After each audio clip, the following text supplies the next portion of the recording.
প্রাণপ্রিয় জেলা কুষ্টিয়া কুমারখালী থানার অন্তর্গত শিলাদা ইউনিয়ন পরিষদ মাঠে এই যে বৈষম্য দূর করার জন্য পৃথিবীতে আমরা জানি যুগে যুগে নবীদেরকে আল্লাহ যে পাঠিয়েছিলেন যে সমস্ত উদ্দেশ্য নিয়ে, তার ভেতরে এইটাও ছিল। তারা বৈষম্য দূর করার জন্য এসেছিলেন। এইটা থাকার কারণে আজ হাজারো মানুষ আমরা নীরবে জুলুমের শিকার হয়েছিলাম। বাংলাদেশের প্রত্যেকটা দিক এবং বিভাগে আমরা দেখতে পেয়েছি যোগ্যতা থাকার পরেও বৈষম্যের শিকার হয়ে দুর্বিষহ জীবনযাপন করে চলেছিলাম, বিশেষ করে এই 17 বছর। কথা বুঝতেছে? দেওয়ালে যখন একেবারে পিঠ ঠেকে গেছে, তখন আমরা শেষ পর্যন্ত দাঁড়িয়েছি যে না, এই বৈষম্য আর চলতে দেওয়া যাবে না। বিশ্ববিদ্যালয়ে আমরা জানি অনার্স মাস্টার্সকে যারা যে মানুষগুলো ফার্স্ট ক্লাস ফার্স্ট হয় তাদেরকে শিক্ষক হিসাবে রেখে দেওয়া হয়। তো বাস্তবতা এমন জায়গায় পৌঁছিয়েছিল, আপনি ফার্স্ট ক্লাস ফার্স্ট না, তার উপরেও যদি কিছু হয়ে থাকে, আপনার ব্যাকগ্রাউন্ড যেটা আছে দলীয় পরিচয় যদি না থাকে, আপনি ফেরেশতা আজরাইল জিবরাইল হলেও আপনাকে ওই জায়গায় দেবেন। অথচ যে জায়গায় যে চেয়ারটা, এখানে যদি ওই রকম যোগ্য মানুষ না বসিয়ে, যার রোল নাম্বার 71, কত, একটা ছেলে এসে বই খাতা ব্যাগ ম্যাগ সব নিয়ে হেড স্যারকে বলছে, স্যার হয় ছুটি দেন না আমি গেলাম। মানে হেড স্যার তাকিয়ে দেখছে যে পজিশনে আছে, ওরে ছুটি দিলেও যাবে, ও না দিলে তার রোল নাম্বার কত? বলছে স্যার 71। 71 নয়, ক্লাসে ছেলে মেয়ে কয়টা? 71টা। 71টা ছেলে মেয়ে, ওর রোল নাম্বার 71। ও খুব ভালো ছাত্র, ওর জীবনে কোনো উদ্দেশ্য আছে, কোনো এম আছে? ও শুধু আসে, খেলাধুলা করে আবার পালিয়ে যায়। তা আমরা বাস্তবে যা দেখলাম এই 15 থেকে 17 বছরে, যার রোল নাম্বার 1, এই মানুষগুলোকে তো চেয়ারে বসানোর দরকার ছিল। অথচ শুধু বৈষম্য বৈষম্য শব্দটা যে কত নিকৃষ্ট শব্দ, বাস্তবে আমরা এখন টের পাচ্ছি। সব জায়গায়, শুধু শিক্ষা ব্যবস্থা না, প্রত্যেকটা দিক এবং বিভাগে এই শুরু হয়ে গিয়েছিল। এই জুলুম অত্যাচারের বিরুদ্ধে যে মানুষগুলো জীবন দিয়ে গেল, বিশেষ করে আবু সাইদ সহ, মুগ্ধ ভাই সহ যতগুলো মানুষ জীবন দিয়েছে, এদেরকে আল্লাহ শাহাদাতের সর্বোচ্চ মাকাম যেন দান করে। এই জায়গায় যেন কেউ ফতোয়াবাজি করবেন না যে না, ওরা একেবারে মারা গেল, তো শহীদ হয়েছে। কে বলেছে শহীদ হয়নি? পানিতে ডুবে মরলে যদি শহীদ হয়, আগুনে পুড়ে মরলে যদি শহীদ হয়, দেওয়াল চাপা পড়ে মরলে যদি শহীদ হয়, অ্যাক্সিডেন্টে মরলে যদি শহীদ হয়, জালেমের জুলুমের সামনে নিজের জীবনটা যে দিয়ে গেল, সে শহীদ হবে না? মানে এই কথা বলছেন, মাস্ট বি, আপনাকে বলাই লাগবে শহীদ। যদি কেউ স্বীকার না করেন, মুখ দিয়ে বলতে না চান, এ কথা কখনো বলবেন না যে ও মারা গেছে। শহীদরা মরে না। বালা হায়াউন ইনদা রাব্বিহিম ইউরসাকুন, আল্লাহ বলেন ওরা জীবিত এবং আমি আল্লাহর কাছে খাবার খাই। খাবার খেলে আমরা জানি আমার শরীরে রক্ত গোশত তৈরি হয় না, হয় না? এটা যে হয় তার প্রমাণ নবীজির চাচা হযরতে হামজা রাদিয়াল্লাহু তাআলা আনহু, তাকে 70 টুকরা করেছিল। তার লজ্জাস্থান পর্যন্ত কেটে কেটে 3 টুকরা করেছে। এই ছেলে, এখানে দাঁড়িয়ে কি করে?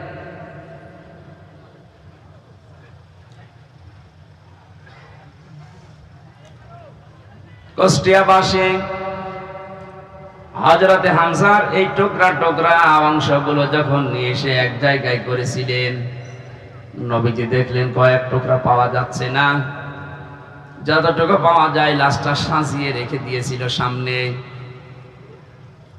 নিজের চাদরটা খুলে মাথা থেকে হাঁটু পর্যন্ত ঢাকা ছিল, বাকিটা আর ঢাকা যায় না। পাহাড়ের লতা পাতা দিয়ে নবীজি নিজে নিজের অংশটুকু ঢেকে দিলেন, কবরে দিলেন, ডাক দিয়ে বললেন, মাবুদ, এ আমার চাচা হামজা, জন্মের আগে আমার বাবাকে আমি হারিয়েছি, জন্মের কিছুদিন পরে আমার মা চলে গেছে, দাদার আন্ডারে ছিলাম, তিনিও চলে গেলেন, এই পৃথিবীতে সবচাইতে বেশি কষ্ট যারা আমার জন্য সহ্য করেছিলেন তার ভেতরে এই লোকটা একজন। তুমি আমাকে নবী বানিয়েছো, রাসূল বানিয়েছো, আমি সাক্ষী দিচ্ছি এই চাচার উপরে আমি এখনো পর্যন্ত রাজি আছি। তোমাকে আমি আহ্বান জানাই, মাবুদ তুমি আমার চাচার উপরে রাজি হয়ে যাও। কথাটা শুনতে যত ছোট মনে হচ্ছে, এই ব্যাপকতা কিন্তু অনেক বেশি। বিশ্ব নবী নিজে দাঁড়িয়ে বলছে, আল্লাহ এই চাচার উপরে আমি রাজি আছি, এখনো পর্যন্ত খুশি আছি, আল্লাহ তুমি নিজেও রাজি হয়ে যাও। আল্লাহ খুশি না হয়ে পারবে? নবীজি তো কোনোদিন কথা বলা লাগেনি, সে তো মনের ভেতরে কামনা আসলেই কবুল হয়ে গেছে। অথচ আজকে নিজে তিনি দোয়া করছেন। কবর দেওয়ার 30 বছর পর একবার তার কবর ভেঙে গিয়েছিল মদিনায় ব্যাপক ঢলের কারণে। এই রক্তের স্রোতধারা আসছিল। ছোটবেলায় যারা তার সাথে যুদ্ধ করেছিল আজকে তারা বড় হয়ে গেছে। এই মুরব্বী মানুষগুলো রক্ত অনুসন্ধান করতে গিয়ে দেখে 30 বছর আগে মুহাম্মদুর রাসূলুল্লাহর চাচা হযরতে হামজা রাদিয়াল্লাহু তাআলা আনহু উহুদের ময়দানে জীবন দিয়েছিলেন। যেখানে যেখানে কাফেরেরা তাকে টুকরা টুকরা করেছে, ওই জায়গাগুলো দিয়ে ফিনকি দিয়ে রক্ত বের হচ্ছে। মুসলমানেরা যদি খাবার উনি না খাবে, আল্লাহ যে রিজকের কথা জানিয়েছেন, বালাহিয়াউন ইনদা রাব্বিহিম ইউরসাকুন, তারা জীবিত এবং আমি আল্লাহর কাছে তারা রিজিক পায়। ওরা যদি রিজিকই না পাবে তাহলে আমার শরীর থেকে রক্ত আসলো কোত্থেকে? আমি 4 দিন আগে ছিলাম গাইবান্ধার গোবিন্দগঞ্জে। ওখানে সাব্বির নামে ইসলামী ছাত্র শিবিরের এক ভাই 1 মাস আগে শহীদ হয়েছিল। আজকে 5 তারিখ। গত মাসের 5 তারিখে শাহাদত বরণ করার পর প্রায় 26 দিন পরে কবরটা ভেঙে গিয়েছিল। যারা আমাকে নিয়ে গিয়েছে তারা বলছে ওই কবরে এখনো পর্যন্ত তাজা রক্ত বের হচ্ছে। এজন্য শাহাদত শব্দটা অনেক কঠিন এবং গুরুত্বপূর্ণ শব্দ। শাহাদত যারা বরণ করেছে এই মানুষগুলোকে মরে গেছে কখনো বলবেন না, এই জন্য তো শহীদ শব্দ লিখেছে। যারা মারা গেল, যারা শহীদ হয়ে গেল, এই মানুষগুলোকে মৃত বলতে মুখ দিয়ে আল্লাহ নিষেধ করে শুধু শেষ করেননি, মানুষ যেন ধারণাও না করে, এই জন্য ধারণার উপরও আল্লাহ দিয়েছেন নোটিশ। ওয়ালা তাহসাবান্নাল্লাযীনা কুতিলু ফি সাবিলিল্লাহি আমওয়াতা ইলা আখিরি আয়াত। সূরা আলে ইমরানের 169 নম্বর আয়াতের প্রথম অংশে আল্লাহ জানিয়েছেন, কোনদিন ধারণাও করবা না যে যারা শহীদ হয়েছে ওরা মারা গেছে। সুতরাং বৈষম্য দূর করার জন্য যারা জীবন দিয়ে গেল, প্রায় 1000-এর উপরে ছাত্র ছাত্রী, সবগুলো যেন আল্লাহ শহীদ হিসাবে গ্রহণ করেন, বলেন আমিন। এই শাহাদত বরণ করানোর জন্য যারা ব্যস্ত ছিলেন এই মানুষগুলো প্রত্যেকেই জালেম এবং যারা এর সহযোগী। নবীজি তিরমিজি শরীফের হাদিসে জানিয়েছে, যারা জালেম এবং জেনে শুনে জালেমের সহযোগিতা করে, সাহায্য করে, সাপোর্ট দেয়, ও সঙ্গে সঙ্গে নবীর উম্মত থেকে বের হয়ে যায়। আপনি কি বুঝলেন কি বললাম? এরপরও আমরা দেখতে পাচ্ছি জেনে হোক না জেনে হোক অনেকে উন্মাদনায়, উদ্দীপনায়, বিভিন্ন কায়দায় আজ জালেমদের এখনো পর্যন্ত সাপোর্ট করে যাচ্ছে, তাদের সাফাই গাচ্ছে। আপনি কিন্তু নবীর উম্মত আর দাবি করতে পারবেন না, নবীর উম্মত থেকেই খারিজ হয়ে যাবে। এই জন্য যারা জালেম এদেরকে এখনো পর্যন্ত সাহস দেওয়ার জন্য যারা বিভিন্ন পথ অবলম্বন করছে, কয়েকদিন আগে দেখতে পেলাম ভিডিওতে একজন বলছে, আপা আপনি ঘাবড়াবেন না, আপনি ঘাবড়ালে আমরা নরম হয়ে যাই। কত বড় শয়তান! ওর চেহারার দিকে তাকিয়ে দেখলাম যে শয়তান তো আমি দেখিনি, যদি দেখতাম মনে হয় ওইরকমই হতো। সুতরাং বৈষম্য দূর করার জন্য যখন আন্দোলন হয়েছিল, সফল যখন হয়েছি, এদেশে কোনো বৈষম্য থাকবে না ইনশাআল্লাহ। সংস্কার যখন আরম্ভ হয়েছে, রাষ্ট্র সংস্কারের জন্য আন্দোলন ছিল না? এই কথা বলেন না কেন?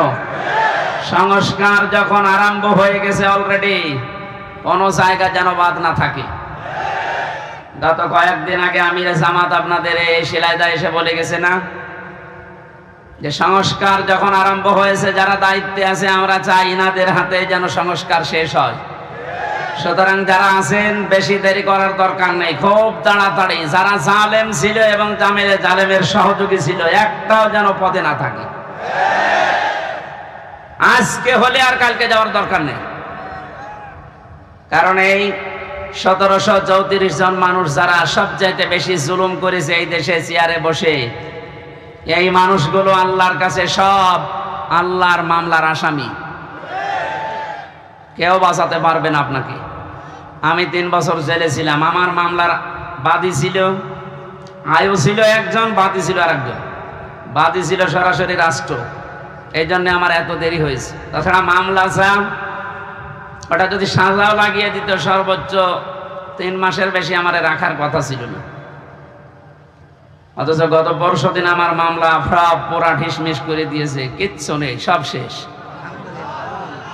আমি মনে করলাম জিজ্ঞাসা করে বিচারপতিকে, স্যার আপনি তো আগে ছিলেন, এই 3টা বছর আমার এই মামলা 30 থেকে 31 বার পর্যন্ত উঠেছে, একবারও জামিন দিলেন না। আজকে একেবারে বলছেন যে এর ভেতরে কোনো মাল ম্যাটারেস নেই, কি দেখে বিচার করবো? দা মানুষ তো আপনি একই আছেন আগে থেকে। তো আমার মনে হয় এর কথা বলতে বাধ্য হইতো যে কি করবো, হাত বাঁধা ছিল। কথা বলেন না কেন? একটা রাষ্ট্র কত বড় দুর্নীতিগ্রস্ত হলে জাতীয় মসজিদের ক্ষতি পর্যন্ত পালিয়ে যায়। এটা থেকে আজ করা যাচ্ছে যে আমরা কোথায় ছিলাম। দেখেন এই লোকটার হাত আজকে খুলে গেছে। এতদিন যে লোকটাকে বারবার অ্যাডভোকেট যারা, উকিল যারা, ব্যারিস্টার যারা কত রিকোয়েস্ট করেছে, কত যুক্তি দেখিয়েছে যে একজন পরিচিত মানুষ, এটা গোপনে কিছু করে না, এর বড় বলেছে না কিচ্ছু করার নেই, হবে না, যান। মাসের পরে মাস না, 3 মাস 4 মাস 6 মাস পরে একটা ডেট দিত এভাবে। অথচ টাকা পয়সা দিয়ে এগিয়ে এগিয়ে এগিয়ে এগিয়ে 30 থেকে 31 বার তুলেছে, দেয়নি। এই লোকটা গত কয়েকদিন আগে যেভাবে সব দিয়ে দিলে, যে মোবাইলটাও দিয়েছে, 3 বছর আটকিয়ে রেখেছিল, গত পরশুদিন দিয়ে দিয়েছে। আমি ভাবলাম যে আল্লাহ, এইরকম হাত বাঁধা লোক এদেশে আর নেই, আছে মানে সব জায়গায়। সুতরাং হাত যাদের খুলে গেছে, আপনি যেন আর হাত বাঁধা না হয় এই কাজ করবেন। আর যারা দায়িত্ব পেয়েছেন আপনাদের আহ্বান জানাচ্ছি, সংস্কার খুব তাড়াতাড়ি শুরু করেন, নয়তো মাসে মাসে কিন্তু ইস্যু তৈরি করে ওরা বিশৃঙ্খলা করবে। তৈরি করার চেষ্টা চালিয়েছিল হিন্দুদেরকে দিয়ে, হালে পানি নেয়নি। এক কথা বলছে না কেন? আনসারদের দিয়ে আক্রমণ চালানোর চেষ্টা চালিয়েছে, কিন্তু হালে পানি নেয়নি। দেশের মানুষ বুঝে ফেলেছে 42,000 আনসার নিয়োগ হয়েছে কয়েক বছরে, তার ভেতরে 35,000 গোপালগঞ্জের। 42,000-এর 35,000 যদি হয় গোপালগঞ্জে, তা আমরা কি ঘাস কাটছি? এই জন্য বৈষম্য বিরোধী আন্দোলনে যে কথাগুলো ছিল, যে দফাগুলো ছিল, সবগুলোর সাথে আমরা একমত। বিশেষ করে শেষ কথা, যেটা শেষ দফা, 1 দফা এসেছিল যে আমরা জালেমের পদত্যাগ চাই। আল্লাহ এই দাবির সাথে আল্লাহ নিজেও ছিলেন। আমার তো মনে হয় শুধু ছাত্ররা না, এদের সাথে আল্লাহ আবাবিল পাঠিয়েছিলেন। আল্লাহ রাব্বুল আলামিন যেহেতু সব কিছু সংস্কার চলছে, খুব তাড়াতাড়ি যেন এই 1634 জন যারা বসেছিলেন, অধিকাংশই পালিয়েছে, বাকি একটাও যেন না থাকে, যারা এতদিন পর্যন্ত বৈষম্যের শিকার হয়েছে, তারা যেন এখন এই চেয়ারগুলোতে বসে। এইটাই হবে ন্যায় বিচার। এটা কি হবে? এই ন্যায় বিচারের জন্যই আমরা আন্দোলন করেছিলাম। কথা বলেন ঠিক কিনা? সুতরাং শহীদ এবং আহত যারা আছে, এখনো হাজার হাজার মানুষ আহত, তাদের সুস্থতা কামনা করছে। কারণ সুস্থতা দেওয়ার একচ্ছত্র মালিকানা আল্লাহর। ঔষধ যদি আপনি একেবারে 24 ঘন্টা খাওয়াতেই থাকেন, আল্লাহর পক্ষ থেকে যদি এটা না আসে, তাহলে আপনি সুস্থ হবেন না। এটা আমরা বিশ্বাস করি। তো ঔষধের কোনো ক্ষমতা আছে? ক্ষমতা কার? আরো জোরে। এটা বাস্তবে নিয়ে আসা লাগবে। ইন্নাল্লাহা আলা কুল্লি শাইইন কাদির। সব ক্ষমতার মালিক আল্লাহ। সুতরাং যারা অসুস্থ আছেন, আল্লাহকে আমরা সব ক্ষমতার মালিক মনে করি, বিশ্বাস করি। উনি আমাদেরকে, এই অসুস্থ মানুষদেরকে যেন আবার স্বাভাবিক জীবনে ফিরিয়ে দেন। হ্যাঁ, কিছু মানুষের জীবন স্বাভাবিক হবে না, যাদের চোখ উড়ে গেছে, যাদের পা শেষ হয়ে গেছে। আমি সদর থানার সদর হাসপাতালে গিয়েছিলাম 6 তারিখের পরে। অনেকজনের দেখলাম এমন এমন অঙ্গ নেই যে কিয়ামত পর্যন্ত হায়াত পেলে অঙ্গ আর আসবে না। লজ্জায় স্থান উড়ে চলে গেছে একজনের। এটা আমাদেরকে মুক্ত জীবনে ফিরিয়ে দেওয়ার জন্য এত বড় স্যাক্রিফাইস যারা করেছে। বাংলাদেশে জামাত ইসলামী কুষ্টিয়া জেলা শাখার উদ্যোগে যে একটু সহযোগিতার হাত বাড়িয়েছিল, প্রত্যেকটি পরিবারে অন্তত 2 লক্ষ করে টাকা দিয়ে একটু দাঁড় করিয়েছে। এদেশে টাকাওয়ালা মানুষ আর নেই বলেন? এখনো স্বাভাবিক অবস্থায় আমরা ফিরতে পারলাম না। যারা এই মুক্ত জীবন এনে দিল, তারা এখনো কাতরাচ্ছে। আর যে মানুষগুলোর কিছু হয়নি, এরা আন্দাজে লাফাচ্ছে যে না, সব বন্ধ করে এখন আমাদের এই জিনিস দাও। এরা আর এক জালেম। কথা বলেন। আমান আযলামু মিম্মান মানাআ মাসাজিদাল্লাহি আন ইউযকারা ফিহা ইসমুহু ওয়া সাআ ফি খারাবিহা ইলা আখির আয়াত সূরা বাকারা। না, বিভিন্ন জায়গায় কাদা আছে, থাকে এভাবে শোনা যাচ্ছে না। এইভাবে শোনেন ভাই, একটু পরে আজান দেবে, এইভাবে শোনেন। আমি গতানুগতিক কথা বলি না, আমি যা বলি ওখান থেকে শিক্ষা নিয়ে আসি। ভালো করে খেয়াল করেন তো। এই যে 2700 মানুষের জীবনের বিনিময়ে তাদের আহত হওয়ার পরিবর্তে আমরা এই মুক্তভাবে এই ময়দানে এখন কথা বলছি। বাংলাদেশ জামাত ইসলামী কুষ্টিয়া জেলা শাখার উদ্যোগে কয়েকদিন আগে এই যে কুষ্টিয়া শহরের এতিমখানায় 500 আলেমকে দাওয়াত দিয়েছিল, সব ঘরনার। সবাই এসেছিল কম বেশি। 2.5-3 ঘন্টা একাধারে আলোচনা হয়েছে আলেমদের। কোনো বাধা নেই, কোনো পাহারাদার নেই, কোনো সিকিউরিটি লাগে নাই। অথচ আগস্টের 5 তারিখের আগে এরকম 500 না, 5 জন এক জায়গায় হলে কত রকমের মামলা হয়ে যেত। আপনি টের পাচ্ছেন কোথা থেকে আল্লাহ কোথায় এনে দিয়েছে? এই বাস্তবতা যাদের জন্য, তাদের খোঁজ খবর নিতে যাও না। এদের জন্য এখন মসজিদে দোয়া হয়, কোরআনে কারিমের দাস হয়, সেগুলো এখন অনেকে উল্টাপাল্টা ফতোয়া দিয়ে বন্ধ করার চেষ্টা করছে। আমাদের জেলায় না শুরু হলেও আশপাশ জেলায় অনেককে বলছে আমান আযলামু মিম্মান মানাআ মাসাজিদাল্লাহ। আল্লাহ বলেন, বড় জালেম দেখতে চাও? আমরা তো অধিকাংশ মানুষ মনে করি আয়না ঘর যারা তৈরি করেছিল ওরা বড় জালেম। হ্যাঁ, মাস্ট বি, ওরা বড় জালেম। ওদের চাইতেও আল্লাহর কাছে বড় জালেম ওইটা, যে লোকটা আল্লাহর ঘর মসজিদে তার নাম, তার জিকির, তার আলোচনা করতে বাধা দেয়। এগুলো এখন নতুন ভাবে অনেকে তৈরি করার চেষ্টা করছেন। আপনি থামেন। ওকে আল্লাহ কিন্তু বড় জালেম বলে নাই, আপনাকে বড় জালেম বলে ইঙ্গিত দিয়েছে। কোরআনে কারিমের সূরা বাকারা 1 নাম্বার পারা 18 নাম্বার পৃষ্ঠা 17 নাম্বার পৃষ্ঠা 3 নাম্বার লাইনে আছে যে আল্লাহর দৃষ্টিতে বড় জালেম ওই লোকটা যে আল্লাহর ঘর মসজিদে আল্লাহর কোরআনের কথা, আল্লাহর নামের কথা, জিকিরের কথা বলতে দেয় না। এটা যাতে রেকর্ড হচ্ছে, কালকে সারা দেশে যাবে। সবাইকে আমি আহ্বান জানাচ্ছি, আপনারা থামবেন। এত বড় কঠিন জুলুমের ভেতরে ওই 17 বছরে আল্লাহর ঘর মসজিদে কেউ কোরআনের কথা বাধা দিতে সাহস পায়নি। আপনি সাহস পাচ্ছেন কোত্থেকে? সুতরাং আপনি থামবেন। তো জালেমরা যেমন মুসলমানদের শত্রু হয়ে বিদায় নিয়েছে, আপনিও শেষ পর্যন্ত শুধু মুসলমানদের না, আল্লাহর টার্গেটে পড়বেন। কারণ জালেমরা টার্গেট কার? এটাকে আমি বানালাম? বলেন। কোরআনে কারীম জানিয়েছে ইন্নামাস সাবিলু আলাল্লাযিনা ইয়াজলিমুনান নাস ওয়া ইয়াবগুনা ফিল আরদি বিগাইরিল হক উলাইকা লাহুম আযাবুন আলীম। সূরা শুরার 42 নম্বর আয়াতে আছে, আল্লাহ বলেন অবশ্যই আমি আল্লাহ নিজে বাদী হব, মামলা দেব, কেস করব। টের পাচ্ছেন কত ওজনওয়ালা শব্দ এটা? আল্লাহ নিজে মামলা দায়ের করবে, নিজে কেস করবে তাদের বিরুদ্ধে। ইয়াজলিমুনান নাস, যারা মানুষ হয়ে মানুষের উপরে জুলুম করছে। আল্লাহ পাক ইয়াজলিমুনাল মুসলিমুনা দেয় নিজে, যারা মুসলমানদের উপরে জুলুম করেছে তারা আল্লাহর মামলার আসামি না। ইয়াজলিমুনান নাস এটা বহু, ইয়াজলিমুনা এটা মুজারে, বর্তমান ভবিষ্যৎ, প্রেজেন্ট ফিউচার। এখন যারা জুলুম করছেন, ভবিষ্যতেও যারা করবেন, আপনি কিন্তু এদেশে হামজার মামলার আসামি না, আপনি সরাসরি আল্লাহর মামলার আসামি। আমি আপনাকে বাঁচাতে এসেছি, এরপরও যদি উল্টা বোঝেন নিজের কপালে নিজে আগুন লাগাবেন। আমার কথার অর্থ বুঝতেছেন নাকি আন্দাজে ঠিক বলেন? আলহামদুলিল্লাহ।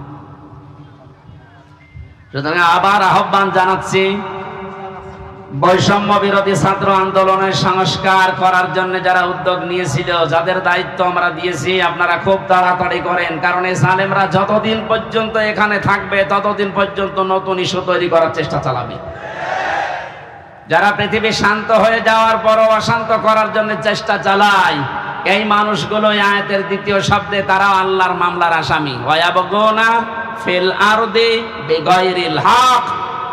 পৃথিবী শান্ত হয়ে যাওয়ার পরে যারা অশান্ত করার জন্যে বিদ্রোহ করে বেড়ায়, সংখ্যালঘুর নাম নিয়ে যা শুরু করেছিলেন, আমিরে জামাত অলরেডি ঘোষণা দিয়েছে এদেশে কোনো সংখ্যালঘু সংখ্যাগুরু নেই। সুতরাং এই ইস্যু বাদ দেওয়া লাগবে। এদেশে সংখ্যাগুরু সংখ্যালঘু আছে না? নেই। এদেশে যে জন্ম নিয়েছে সেই এদেশের বৈধ নাগরিক। আমি আমির হামজা ৯৬% মুসলমানদের ভেতরে যেমন অধিকার পাবো, একজন হিন্দু ৪%, তাতে কি সে একই অধিকার পাবে? এই কথা বলছেন? এটা যখন বুঝে ফেলেছে, দেখছে না এ তো হালে পানি নাই না, ওটা বাদ দিয়েছে। এরপরে নামিয়েছে ডাক্তারদের, ওটাও পারছে না। এরপরে নামিয়েছে আনসারদের, ওটাও যখন পারে না, আমার মনে হয় ওদের যা চরিত্র, কিছুদিন পরে গলন্দ ঘাটের এই বেশ্যাদের নামাবে। খুব সাবধান থাকা লাগবে। আমি একটু খোলামেলা বলে ফেললাম, কারণ চরিত্র ওদের ওইরকমই, ওদের যা চরিত্র ওইরকমই। ঈমান যাদের ভেতরে আছে তারা ৩টা কাজ কখনো করতে পারে না, এটা কোরআনে কারীম জানিয়েছে। সূরা ফুরকানের ভেতরে আছে ১৯ নম্বর পারার ৪ নম্বর পৃষ্ঠা ১৪ নম্বর লাইনে। আপনি বাড়িতে যে তাফসীর মিলিয়ে দেখবেন, ঈমান যাদের আছে কয়টা কাজ করতে পারে না? আরো জোরে। এই ৩টা কাজ যদি করে ফেলে তাদের শাস্তি আল্লাহ দেবেন ডবল। এই এখানে গল্প বন্ধ করে, একেবারে নড়াচড়াও বন্ধ। ওয়াল্লাযীনা লা ইয়াদউনা মা'আল্লাহি ইলাহান আখার। আল্লাহ পাক বলেন, ঈমান যাদের আছে পৃথিবীতে তারা আল্লাহ বাদে অন্য কাউকে ডাকতে পারে না। এটা অন্যান্য জেলার কথা বাদ দিলাম, আমাদের জেলাতে এখন আস্তে আস্তে তৈরি হয়েছিল রাষ্ট্রীয়ভাবে, অনেকে নিজের অর্থ দিয়ে হলেও এই কাজটা প্রতিষ্ঠিত করার চেষ্টা চালাচ্ছিল। এই যে আপনাদের থানায় মাজার আছে না, লালনের মাজার, কত মানুষ বাংলাদেশের বিভিন্ন প্রান্ত থেকে এসে না জেনে আয়াতটা পুরা উল্টিয়ে ডাকতো, আল্লাহ বাদে অন্য কাউকে ডাকা জায়েজ। আরো জোরে। আপনি বুঝে ডাকেন আর না বুঝে ডাকেন, আপনার শাস্তি ডবল হবে যদি এখনো বন্ধ না করেন। বাংলার বিভিন্ন প্রান্তে গণাটা এখনো পর্যন্ত অনেকে জারি রেখেছে। গত বর্ষদিন চট্টগ্রামের নূরে বাংলা আর ওই যে জাঙ্গি হুজুর এমন পিটানি খেয়েছে, ইসলামের নাম নিয়ে শয়তানগুলো আল্লাহর নামটা পুরা পাল্টিয়েছে। ওরা আল্লাহর নামে কিছুক্ষণ জিকির করার পরে পরে ইয়ালি বাবা, শালি বাবা, আগলা বাবা, পাগলা বাবা আন্দাজে জিকির বানাতো। তাহলে কোরআনের আয়াত অনুযায়ী আল্লাহর পাশাপাশি অন্য কাউকেও যারা ডাকে তাদের শাস্তি হবে ডবল। আরো জোরে। কি সুন্দরভাবে মিলিয়েছে দেখেছেন? কোরআনে কারীম জানিয়েছে, ওয়ালিল্লাহিল আসমাউল হুসনা ফাদউহু বিহা ওয়াযারুল্লাযীনা ইউলহিদুনা ফি আসমাই ইলা আখির আয়া। সূরা আরাফ 9 নাম্বার পারার 13 নাম্বার পৃষ্ঠার 5 নাম্বার লাইনে আছে, এটা 179 নাম্বার আয়াত। আল্লাহ পাক বলেন, আমি আল্লাহর অনেক সুন্দর সুন্দর নাম আছে, যে নামে পারো আমাকে ডাকো, কিন্তু সাবধান, আমার নামের সাথে যারা ইলহাদ করে, আমার নামকে যারা পরিবর্ধন করে দেয়, নামের সাথে উল্টা পাল্টা কিছু জুড়ে ডাকে, তাদের সাথে ডাকবা না। আমি এত গভীরে যেতাম না, শুধু রেকর্ড হচ্ছে কারণে বলছি, সারা দেশে কালকে ছড়াবে। আপনারা সাবধান। ঈমান যাদের আছে তারা যেহেতু 3টি কাজ করতে পারে না, আর তারা যদি করে ফেলে তাদের কিন্তু ডবল শাস্তি হবে।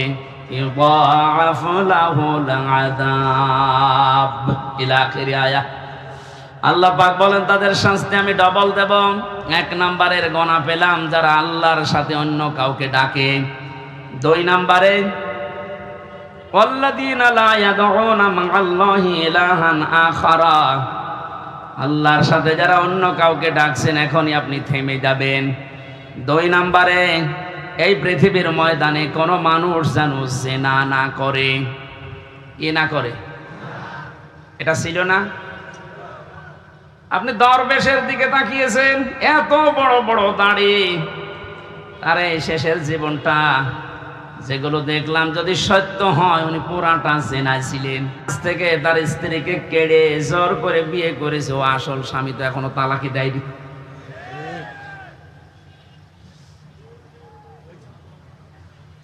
আমাদের সাবধান থাকা লাগবে। আমাদের ঈমান যাদের ভেতরে আছে, এরকম কোন গুনাহ যেন আমাদের ভেতরে না আসে। মুমিন মরে যেতে পারে কিন্তু জিনা করতে পারে না। শুধুমাত্র লজ্জা স্থানের জেনাটা জেনা না, হাতের জেনা আছে, মুখের জেনা আছে। হাতের জেনা কি? কোন বেগানা মহিলাকে আপনি হাত দিয়ে যদি স্পর্শ করেন, জেনা করার গুনাহ হবে।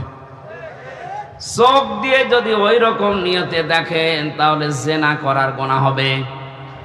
অন্তরে যদি ওরকম কোন ধারণা নিয়ে আসেন, জেনা করার গুনাহ হবে। জেনা করলে শাস্তি কয়টা বললাম? ডবল। বলেন, আরো জোরে বলেন। আমরা যেন মেনে নিতে পারি এরকম মন মানসিকতা আল্লাহ আমাদের দান করুন, বলেন আমিন। আমি আবার বলছি, শেষ কথা, বৈষম্য বিরোধী আন্দোলনে যে সমস্ত দফাগুলো ছিল সংস্কার করার জন্য, এটা রেকর্ড হচ্ছে বলে বারবার বলছি, যারা আছেন তাড়াতাড়ি করেন, নয়তো এরকম কুলু আবার তৈরি করবে। প্রধান বিচারপতিকে দিয়ে একবার চেষ্টা চালিয়েছিল, ছাত্রদের জন্য পারে নাই। আমার তো এই যে 8টা 9টা ইস্যু তৈরি করার যা শুরু করেছিল বিদ্রোহ, আমি দেখলাম সবগুলোই আল্লাহ নিজে যেন হ্যান্ডেলিং করছে। সুতরাং যখন কাজ হচ্ছে না, আপনারাও থামেন। জালেম তো বিদায় নিয়েছে। কোরআনে কারিমের অনুষ্ঠানে হাজার হাজার মানুষকে নিয়ে আল্লাহর কাছে বলছে, আল্লাহ কিয়ামতের আগে যেন এদেশের চেয়ারে আর কোনো জালেম না আসে। বলেন, আমির জামাত তো এই দিকে ইঙ্গিত দিয়েছিলেন যে এক জালেমের হাত থেকে মুক্ত হয়ে যেন আমরা অন্য কোনো জালেমের হাতে না পড়ি। অথচ কিছু মানুষ নিজের দিকে এটা নিয়ে উল্টা পাল্টা ফতোয়া দিচ্ছে। আরে ভাই, আপনার নাম বলেছে, তাহলে আপনি নিজে অবশ্যই ঠাকুর ঘরে কে রে, আমি তো বলা খাইনি। আপনার নাম বলেছে যে আপনি এই চেয়ারে বসলে আপনি জুলুম করবেন, তার মানে আপনি করবেন, এই জন্য আপনার ভয় হচ্ছে। ওনার দূরদর্শিতা সম্পর্কে আপনি জানেন না, তাই উল্টা পাল্টা ধারণা করেন। আমি ওইদিকে আর গেলাম না। সুতরাং আমরা যেন সাবধান থাকি। দরুদ পড়ছি আমাদের নবী মুহাম্মদ রাসূলুল্লাহর উপরে, যাকে আল্লাহ কোরআনে বিশেষভাবে 7টা নাম ধরে ডাক দিয়েছিলেন। তার 1 নম্বরে নাম ছিল ইয়াসিন। নাম কি? এখানে কুমারখালী ফাজিল মাদ্রাসা এবং আশপাশের দাখিল আলিম মাদ্রাসার কত সুপার সহ সুপার মাওলানা বসে আছে। ইয়াসিন এটা আল্লাহর ঘোষণা দেওয়া শব্দ। ইয়া হরফে নেদা, ইয়া মানে হে, সিন মানে সাজ্জেদ, সাজ্জেদ মানে নেতা। তাহলে আল্লাহর ঘোষণা দেওয়া নেতা এই পৃথিবীতে মাত্র একজন। কয়জন?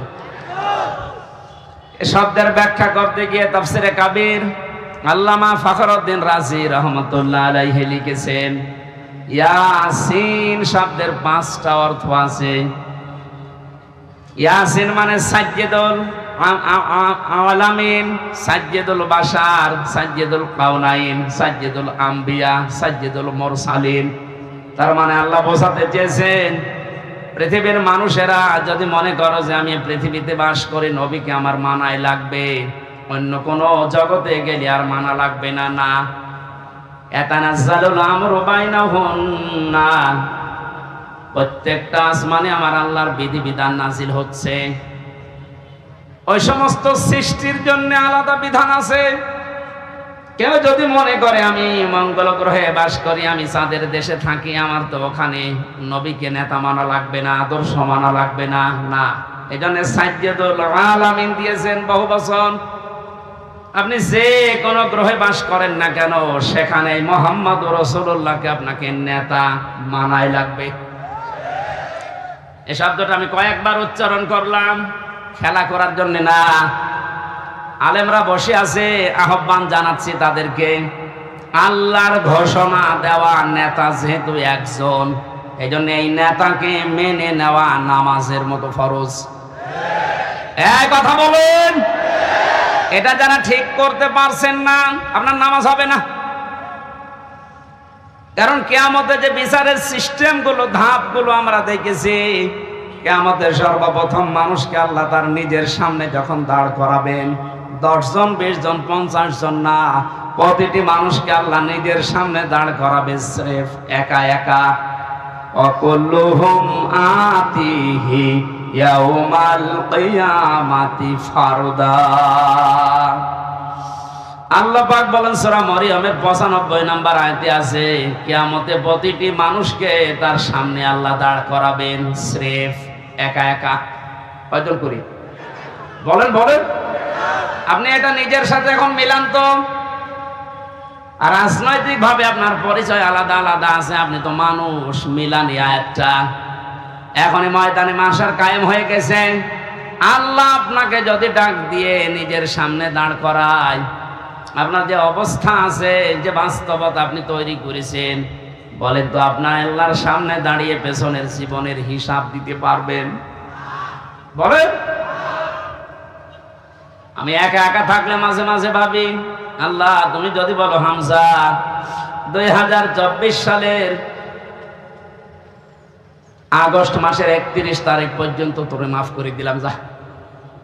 শুধু সেপ্টেম্বরের 1 থেকে 5 তারিখ, এই 5 দিনের হিসাব দিয়ে তুই জান্নাতে চলে যা। আমার যা ঈমান আমল, আমার যা বাস্তবতা, আমার তো মনে হয় 5 দিনের হিসাব দেওয়া সঠিকভাবে সম্ভব না। আপনারা পারবেন না? আপনারা পারবেন। কাবা শরীফ যখন তাওয়াফ করে মানুষ, এই যে হাজী সাহেব বসে আছে, কত 6টা চক্করে মানুষ বলে আল্লাহকে, আল্লাহুম্মা ইন্না আলাইয়া হুকুকান ফিমা বাইনি ওয়া বাইনিকা। হে আল্লাহ তুমি আমার মালিক, আমি তোমার গোলাম, দাস, ভৃত্য, সার্ভেন্ট যাই বলেন, এ পরিচয় দিচ্ছে যে তুমি আমার মালিক, আমি তোমার দাস। দাস হিসাবে তুমি আমাকে সব কিছুই তো দিয়ে দিলে, আমাকে নেই থেকে হামজা বানিয়েছো। আমি তো উল্লেখ করার মতো কিছু ছিলাম না, অথচ আজ হামজা হয়ে বসে আছে হাজারো মানুষের সামনে। এখানে অবদান পৃথিবীর কারণে, সব অবদান শুধু তোমার। আমার মা বাবার অবদান আছে কি? তারা শুধু বিছানায় ছিল, এই শেষ। বাকি যা করার নেই থেকে শুরু করে এ পর্যন্ত সব করেছে কে? আরো জোরে। আমার বাড়ি, গাড়ি, নারী যা লাগে আল্লাহ তুমি সব দিয়েছো আমাকে বান্দা হিসাবে, কিন্তু তুমি যে আমার মালিক, আমার কাছে তো তোমার কিছু পাওনা আছে। গোলাম হিসাবে আমি তোমার কিচ্ছু দিতে পারি নাই। তবে কাবার সামনে আমার 6ষ্ঠ চক্কর চলছে, একটা কথা আমি বলতে পারি, আমার কিচ্ছু নেই দেওয়ার মতো। এই জন্য বলছে আল্লাহ তুমি আমারে মাফ করে দাও। কিয়ামতের কঠিন এই বিচারের ময়দানে মানুষকে আল্লাহ স্রেফ একা তুলবে, কোনো উপায় নেই এই মাপ পাওয়া ছাড়া। আর আল্লাহর বিচারে যদি আল্লাহ অবিচার করে, কেউ বাঁচবে? যদি ন্যায় বিচার করে, হ্যাঁ? না না, আল্লাহর বিচারে তো অবিচার নেই। ন্যায় বিচার করলেও কোনো মহারথী ক্ষমা পাবে না।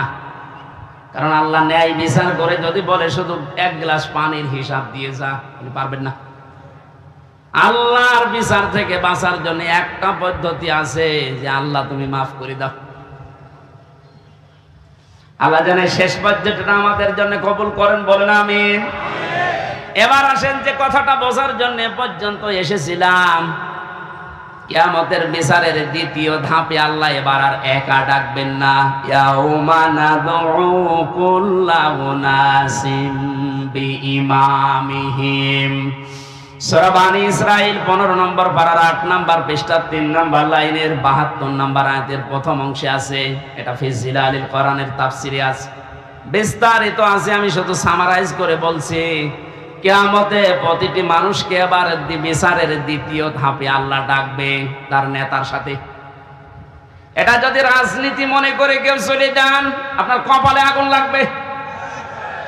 আল্লাহর কসম, এটা শুধু দুনিয়ার সাথে না, আখিরাতের সাথে রিলেটেড। এই জন্য আমি একটু তুললাম, নয়তো বলতাম না। কিয়ামতের ময়দানে আল্লাহ যখন মানুষকে তুলবে, প্রতিটি মানুষকে এবার দ্বিতীয় সিস্টেমে তুলবে তার নেতার সাথে। কার সাথে? কুমারখালীবাসী আগে নেতা, এরপরে কর্মী। আপনার বিবেককে এবার প্রশ্ন করেন তো, আপনি যে নেতার আদর্শ মেনে চলেন, যার পেছনে স্লোগান দেন, যাকে রায় দিয়ে ভোট দিয়ে নেতা বানিয়েছেন, এই লোকটার যে চরিত্র, এর যা সুরাত সিরাত আর এর যা ঈমান আমলের অবস্থা, ও যদি আল্লাহর সামনে দাঁড়ায়, আপনি তার পেছনে পরে দেখলেই তো আল্লাহ রাগ হয়ে যাবে। ও বলছে ঠিক, তার মানে ও ধরা খেয়ে বসে আছে। ও যদি এখনই বলে ঠিক যে আমি যারে মানি ওরে আল্লাহ দেখলে আল্লাহর রাগ হবে, আপনি তো ধরা খাবেন। কথা তো সত্যি, এইটাই আসল কথা। আপনি যারা ধরা না খান, সুতরাং এমন মানুষের পেছনে থাকা লাগবে, এমন মানুষকে আদর্শ হিসাবে সামনে নিয়ে আসা লাগবে, যারে দেখলে আল্লাহ খুশি হয়ে যায়। এখন এই লোকটাকে আফজাল সাহেব না, এখন দেখেন তো আফজাল সাহেবের কাঠিতে পড়ে কিনা। সারা নেশা 5 নাম্বার পারা 6 নাম্বার পৃষ্ঠা 9 নাম্বার লাইনের 59 নাম্বার আয়াতের প্রথম অংশে আছে, ইয়া আইয়ুহাল্লাযীনা আমানু আতিউল্লাহা ওয়া আতিউর রাসূলা ওয়া উলিল আমরি মিনকুম। আল্লাহ ঈমানদারকে ডাক দিয়েছেন, ঈমানের দাবি করো, তে পূরণ করবা না। তোমাদের দাবি হচ্ছে তোমরা আল্লাহর ইতাআত করো, রাসূলের আনুগত্য করো, আর উলিল আমর তোমাদের ভেতরে যারা নেতৃত্ব দেয় এদের মেনে চলো। কুষ্টিয়াবাসী, বাংলাদেশের 64টি জেলার ভেতরে এই কুষ্টিয়াকে আমি বেশি ভালোবাসি, কারণ এই জেলাটা আমার। আমি চাই আপনারা বাঁচেন, বেঁচে থাকেন, যেন জাহান্নামী হয়ে না যান। এই যে আতিউ, এটা কিন্তু ভার্ব, এটা ফেল, এটা ক্রিয়া। এই শব্দটা আল্লাহ নিজের নামে রাসূলের নামে দিয়েছেন, উলিল আমরের আগে দেননি। কি কথা বলেন না কেন? আমি যতগুলো তাফসীর পড়েছি, সব মুফাসসির আয়াতের ব্যাপারে ব্যাখ্যা এটাই লিখেছেন, আল্লাহ রাসূলকে মানা লাগবে, কোনো প্রশ্ন করা যাবে না। কিন্তু আল্লাহ রাসূলের পরে যদি কিয়ামত পর্যন্ত আপনি কাউকে মানতে চান, নেতা হিসাবে নেতৃত্ব দেবে, তাকে যদি মেনে চলতে চান, মাস্ট বি, দেখাই লাগবে এই লোকটা আল্লাহ রাসূলকে মেনে চলে কিনা। আরে এই আয়াতটা বাংলাদেশে আজ কায়েম হয়ে গেলে তো ইসলাম চলে আসে। এক কথা বলে না কেন? আল্লাহ রাসূলকে যে লোক মেনে চলে না, আমার বাবা হলে ওরে আমি মানি না, এ কথা মানবেন কারা? দেখে লিল্লাহি তাকবীর। এই দেখেন তো, হাত তোলেনি কে? আলহামদুলিল্লাহ, ঠিক আছে, আপনার ওয়াজ তো হয়ে গেছে, এবার মোনাজাত করে দিই। আবার কি ওয়াজ করবো? এটাই তো, আল্লাহ রাসূলকে যে মানে না, সে আমার বাবা হলেও মানি না, তাহলে এদেশে আর কিছু থাকবে? হ্যাঁ, ইসলাম চলে আসবে ইনশাআল্লাহ। আমরা জরিপ দেখতে পাচ্ছি, আগস্টের 5 তারিখের আগে একরকম ছিল, এই আজকে রাতের পাল্টিয়ে গেছে। এই মাত্র 30 দিনে পুরা পাল্টিয়ে গেছে। 16 জন চাইতো এই দেশে ইসলাম রাষ্ট্রীয়ভাবে কায়েম হোক 5 তারিখের আগে। এখন জরিপ যেটা বলছে, এই 1 মাসের ব্যবধানে বাংলাদেশে এখন প্রায় 35 জন মানুষ চাচ্ছে দেশে ইসলাম কায়েম হোক। এটা যদি এভাবে চলতে থাকে 51 জন যেদিন হবে সেদিন কোনো মহারথী আর বাধা দিয়ে ঠেকাতে পারবে না ইনশাআল্লাহ।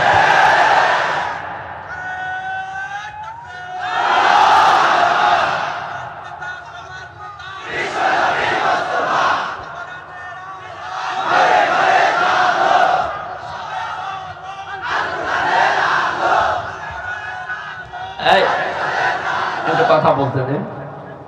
কয়েকদিন আগে সিরাজগঞ্জে ছিলাম, একটা আমি দোকানে ঔষধ নেওয়ার জন্য আমার মুখ বাঁধা ছিল, বসে আছি। একটা লোককে বলছে, ভাই যে আমির হামজা আসতেছে, ওয়াজ শুনতে যাবেন না? উনি জবাব দিয়েছে, ওয়াজ কি শুনতে যাব, গেলে তো রাজনীতি হবে। চিন্তা করেন তো ওর মন মানসিকতা কোন দিকে। আমি কি রাজনৈতিক দলের কোন লিডার? এই বলেন, আমি কি ঘোষণা দিয়েছি যে আমি ভোটে দাঁড়াবো? আপনার এত ভয় কেন? রাজনীতি এটা কোরআনের একটা অংশ। 903 জায়গায় আল্লাহ ডাইরেক্ট ইনডাইরেক্ট এই শব্দগুলো দিয়েছে। রাজনৈতিক জীবনে যেন আপনি জাহান্নামে চলে না যান, এই জন্যই তো পাহারা দিচ্ছি। এক কথা বলেন। আর আপনি উল্টা বুঝে না এটা রাজনীতি হবে। রাজনীতি হবে মানে কোরআন বাদ দিয়ে রাজনীতি আছে? কোরআন বাদ দিয়ে যারা রাজনীতি করেছে তাকান, দরবেশ পর্যন্ত 36,000 কোটি টাকা ঋণ করেছে। যেহেতু কোরআন ছিল না, এই জন্যই তো এত দুর্নীতি। কোন জায়গায় যেন এই দুর্নীতি আর ফিরে আসতে না পারে। আল্লাহ রাব্বুল আলামিন নবীকে ডাক দিয়েছিলেন কয়টা নাম ধরে? 7টা। কয়টা? 7টা নামে ডাক দিয়েছেন পুরা কোরআনে। তার 1 নম্বরে হচ্ছে ইয়াসিন। সুতরাং আপনি যদি পৃথিবীর কোন জায়গায় বাস করেন, আপনাকে নেতা হিসাবে, আদর্শ হিসাবে মানা লাগবে মুহাম্মদুর রাসূলুল্লাহকে। যদি বলেন না আমি পৃথিবীতে থাকি না, আমি থাকি মঙ্গল গ্রহে, ওইটা কার? বলেন বলেন। এই জন্য মুফাসসির দিয়েছেন সাইয়্যিদুল আলামিন। বহু বছর যেখানেই থাকেন সেখানেই নবীকে মানা লাগবে কিয়ামত পর্যন্ত। আল্লাহ আমাদেরকে অনেকে বলে যে ইয়াসিন সূরা একবার পড়লে 10 খতম কোরআন শরীফের সওয়াব হয়। হ্যাঁ হয়। এর ভেতরে যে 83টা শিক্ষা আছে আপনি তো একটাও মানেন না, কিসের সওয়াব হবে আপনার? এর প্রথম শিক্ষা এইটা যে ইয়াসিন আল্লাহর ঘোষণা দেওয়া নেতা। কয়জন? নেতা নেতা বারবার বলছে মানে রাজনীতি মনে করছে। এটা যদি রাজনীতি হয়, এইটাই রাজনীতি। বলেন বলেন। মুহাম্মদুর রাসূলুল্লাহ যতদিন পর্যন্ত খাবারের এই ছড়িকে আবু জেহেলের মাথা থেকে আবু বকরের মাথায় নিয়ে আসতে না পেরেছেন, ততদিন তিনি মানুষের মুখে হাসি ফোটাতে পারেননি। খাবার তো একই ছিল, খাবার একই ছিল না, শুধু ঝড়িটা আবু জেহেলের মাথা থেকে নামিয়ে আবু বকরের মাথায় তুলে দিয়েছিলেন, হযরত ওমরের মাথায় তুলে দিয়েছিলেন। সিস্টেম একই ছিল, মানুষও এক, খালি পাল্টিয়েছে ঝড়িটা। ওর জামানায় থাকতে মানুষ না খেয়ে মরিছে, আর হযরতে আবু বকর ওমরের জামানায় এসে মানুষ না খেয়ে মরিছে। আমরা তো এইটাই চাই কোরআন দিয়ে। কথা বলেন না কেন? আল্লাহ ঘৃণিত করে দেন যে মানুষগুলো সীমা ছাড়িয়ে যায়, তাদের বসবাসের জায়গা পর্যন্ত আল্লাহর কাছে ঘৃণিত। এটার বাস্তব প্রমাণ হচ্ছে আবু জেহেলের বাড়ি। কাবা শরীফ তাওয়াফ করার পরে আমি যখন উপরে গেলাম দেখলাম আমার পেটে ব্যথা করছে। পুলিশকে ডাক দিয়ে বললাম, ভাই এতক্ষণ তো ভালোই ছিলাম, এখন পেটে ব্যথা করছে মানে? পুলিশ তার আমার ভাষা বোঝে না। আমার বলছে, ইয়া হাজিউল হুজ্জাত আয়না বিলা দোকান। ও হাজি, দেশ কোথায়? যে তুমি বাংলাদেশ। বাংলাদেশ থেকে এসেছি। ওর ভাষা দিয়ে আমারে বোঝাচ্ছে, ভাই হাজি সাহেব আপনি জানেন না এটা কোন জায়গা? না তো। আবু জেহেলের বাড়ি। আপনি এখনো পায়খানা না করে দাঁড়িয়ে আছেন, তাড়াতাড়ি করেন। সত্যি কথা বলছে, পায়খানা করে দেখি পেটের যে ব্যথা ছিল সব ভালো হয়ে গেছে।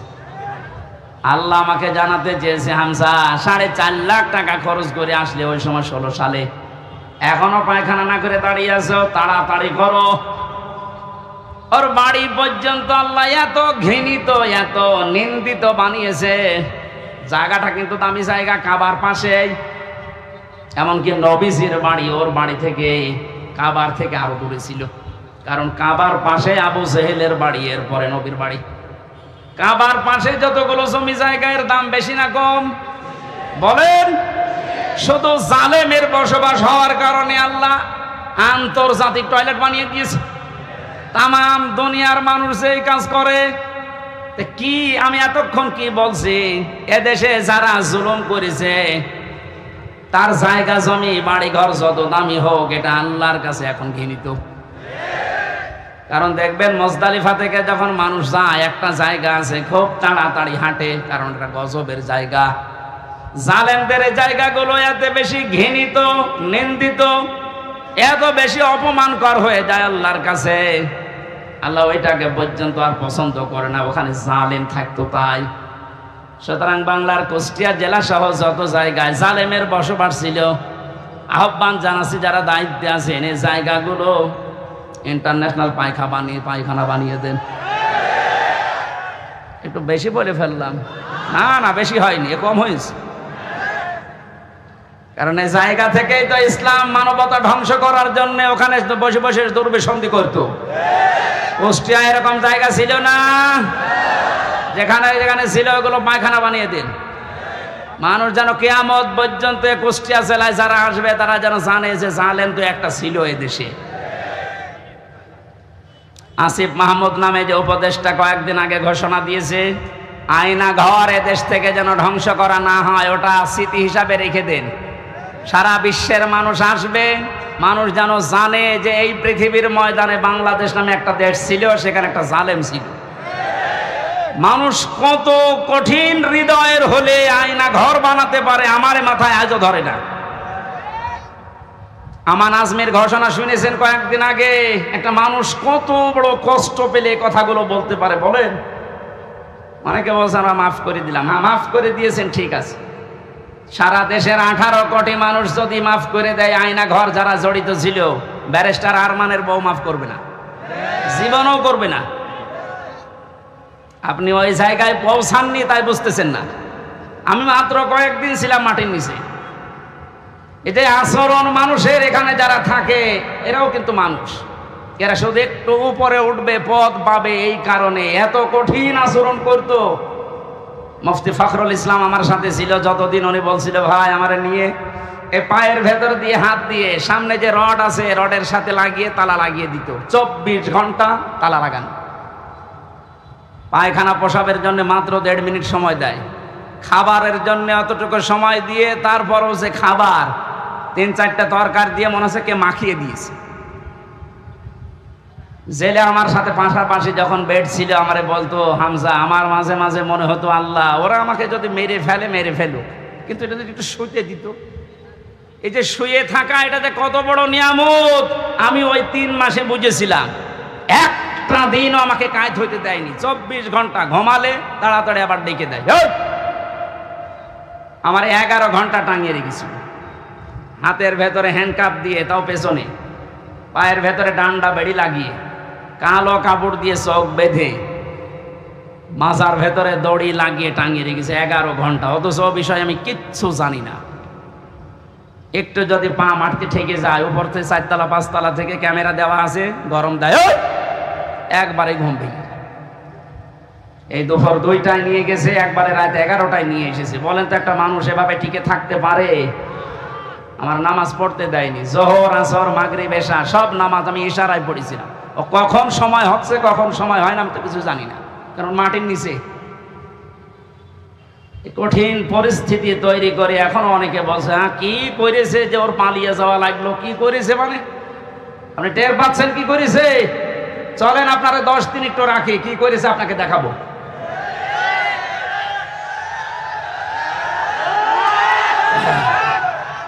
এই জন্যই তো জালেমের বিরুদ্ধে হামজার মামলা না, মামলা কার বলেন? সুতরাং এর জালেমেরা, এরা কিন্তু টার্গেট হামজার না, এ টার্গেট আল্লাহর। এই জন্য তো এত ভয়। যেদিন আমার রায় দিয়ে পুরা মামলা ঢিসমিস করে দিয়েছে, ওই দিন আমার মামলার আয়োগকে কল দিয়েছিলাম। এতদিন ওরে আমি স্যার বলতাম, এখন দেখছি উল্টা করে আমারে স্যার বলছে। কি হয়েছে? হুজুর মাফ করে দেন। মাফ করে দেন মানে আমার ধরার পর আমার বাবার কাছ থেকে বলেছিলেন যে আর মামলা দেব না, 50 লাখ 10 লাখ টাকা দেন। আমার বাবা তো গ্রাম্য মানুষ, সঙ্গে সঙ্গে 8 লাখ টাকা দিয়েছে, ওই টাকাটা ফেরত দেন। আপনি মাফ চাচ্ছেন, টাকাটা আগে ফেরত দিয়ে যান, তারপরে মাফ হবে। এই কাউন্টার টেররিজমের যে কয়টা দায়িত্বশীল ছিল, এগুলো মানুষের মধ্যে পড়ে না, এগুলো জানোয়ারের চাইতেও খারাপ। আমি আমি নাম ধরেই বলছি, এই মনিরুল, এই আসাদুজ্জামান, ডিসি মান্নান, হারন তো 3 ইঞ্চি, ওর নাম মুখে উচ্চারণ করাও ঠিক না। এই শয়তান এত উপরে উপরে দেখাতো রিমান্ডে এসে মনে হতো তো ফেরেশতা, অথচ ভেতরে ভেতরে যে আলেমদের এত বড় ক্ষতি করিস। ওই যে ছোট হুজুর যেটা মাদানি, ও আমার সাথে প্রথমে দই মারছিল, আমার বলছে হামসা ভাই আমারে নিয়ে গেল রাত 12:30টার দিকে হাতের ছিলে পোড়া উলঙ্গ করেছে, আমার হাতে সিগারেট ধরিয়ে দিয়েছে, আর 2 পাশে ব্যারিকেড দিয়ে কেন কোনো গাড়ি আসতে না পারে। একটা অর্ধ উলঙ্গ মেয়ে লোক কোথা থেকে নিয়ে এসে আমার পাশে দাঁড় করিয়েছে, ছবি তুলতেছে যে এটা সকালে ছেড়ে দেব, মানুষ বুঝবে দেশে যে হুজুর কত খারাপ। ও ছোট মানুষ, তো বয়স আমার সেম সেম, আমার 32 ও 30। ওই সময় হাও মাও করে কাঁদছিল ওই ফাঁসির কন্টেম সেলের ভেতরে। আমারে বলছে হামজা আমি তো একেবারে অসহায়, যে কেউ নেই। বললাম এক এসআই কে ডেকে, ভাই আপনারা যা করছেন এটাকে হারুন স্যার জানে? জানে না মানে উনি তো করছে। মজলুম অবস্থার দোয়া কবুল হয় আমার বিশ্বাস আছে। মন থেকে বড় দোয়া করলাম, আমার যা যা ওরা দেখেছে, আল্লাহ আমার সাথে যারা জড়িত এদেরকে তুমি ওইভাবে অপমান করো। আল্লাহ করায়নি। হারুনের রাস্তায় বের হওয়ার আর সম্ভাবনা আছে? ওর নাম এখন মানুষ হারুন ভুলে গেছে, ওর নাম এখন 3 ইঞ্চি। মহিলারা পর্যন্ত জিকির করছে 3 ইঞ্চি 3 ইঞ্চি। কত অপমান করবে আল্লাহ বলে। সেদিন কুষ্টিয়ার জেলা আমির অধ্যাপক আবুল হাশেম সাহেব একটা আয়াতের ব্যাখ্যা করছিলেন আলেমদের সমাবেশ। অনেক জালেমরা মনে করেছিল যে জিয়ারে ছিলাম এমন হয় আল্লাহ আমাদের ভালোবেসেই দিয়েছে। আমারে কুষ্টিয়ার সদর থানায় যেদিন ওই 11 সালে প্রথম গ্রেপ্তার করে, আমি সুদের বিরুদ্ধে বলেছিলাম, এই আমার অপরাধ ছিল। আমারে শিবির করে, শিবিরের ক্যাডার রক কেটে বেড়ায় আন্দাজে। এগুলো নিয়ে যখন নিয়ে গেল, আমারে বলছে ওসি সাহেব, ওই সময় আসাদুজ্জামান নামে এক ওসি ছিল, গোপালগঞ্জে বাড়ি। আমারে বলছে হুজুর কুলিল্লাহুম্মা মালিকাল মুলকে তুতিল মুলকা মান তাশা, এই আয়াতের অর্থ বলেন তো। বললাম আল্লাহ যারে চায় তারে ক্ষমতা দেয়, যারে চায় নামিয়ে দেয়। আমারে বলছে এটা আপনি মানেন তো? মানে না মানে? হাসিনা যে এখন আছে এটা আল্লাহ জায়গা মতো হাত দিয়েছে।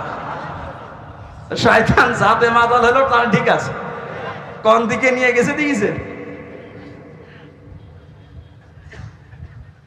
কথা শেষ করার পরে আমি যেটা এখান থেকে বের করতে পারি, ওনারা বোঝাতে চায় যে আল্লাহ আমাদেরকে দয়া করে, মায়া করে, মহব্বত করে, ভালোবেসে এই চেয়ারে রেখেছে। আমরা যা করছি এ কোনো অসুবিধা নেই, আল্লাহ আমাদেরকে। এক কথা বলে না কেন?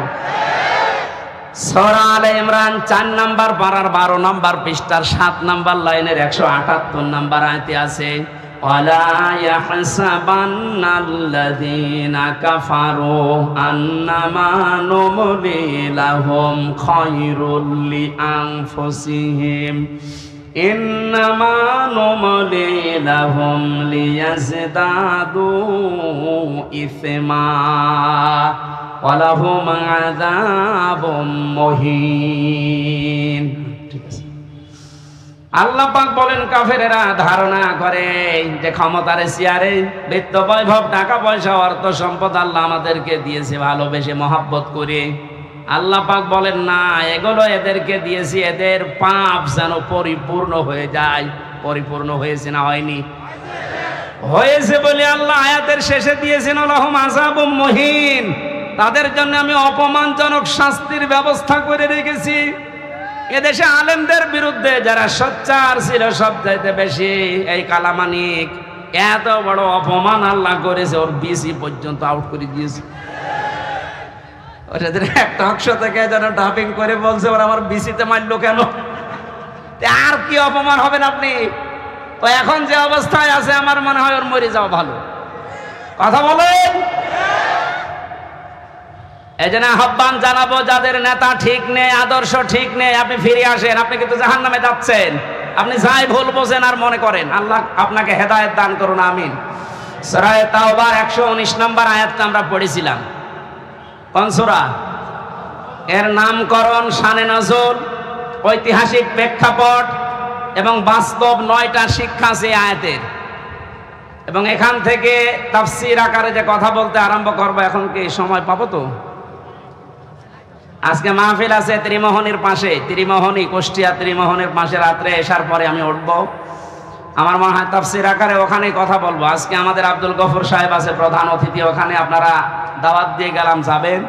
খুব সংক্ষেপে করছি। ইয়া আইয়ুহাল্লাযীনা আমানু, আল্লাহ ঈমানদারকে ডাক দিয়েছেন। আমরা ঈমানদার না বেঈমান? আমাদেরকে আল্লাহ ডাক দিয়েছেন ইত্তাকুল্লাহ, আমাকে ভয় করো। আল্লাহকে ভয় করলে 9টা ফল পাওয়া যায় দুনিয়ায়, আখিরাতে পাওয়া যায় 27টা। এই বিষয়ের উপর আজকে আমরা ওখানে কথা বলছি। আকুনু মা'আস সাদিকিন, তোমরা সত্যবাদীদের সঙ্গে থাকো কাজে এবং কর্মে। আল্লাহ রাব্বুল আলামিন বাস্তবে আয়াতটা আমি খুব ব্যাখ্যা করার জন্য সময় না পাওয়ার কারণে দুঃখিত। আগামীতে যেহেতু আজকেই এশার পরে ওখানে যাবেন, কোন মা'আস সাদিকিনের উপরে কথা বলবেন ইনশাআল্লাহ। আল্লাহুম্মা আমিন। লা ইলাহা ইল্লা আনতা সুবহানাক ইন্নী কুনতু মিনাজ জালিমিন। আল্লাহ তাআলা তোমার কোরআনে কারীম থেকে যে কথাগুলো শুনেছি প্র্যাকটিক্যাল লাইফে আমল করার তৌফিক দাও। এদেশটা বহু মানুষ তো চালিয়েছে, আমরা দেখলাম। কোরআন দিয়ে চললে কেমন দেখা যায় এখনো দেখি নাই। এইটা দেখে মরার তৌফিক আমাদেরকে দান করো।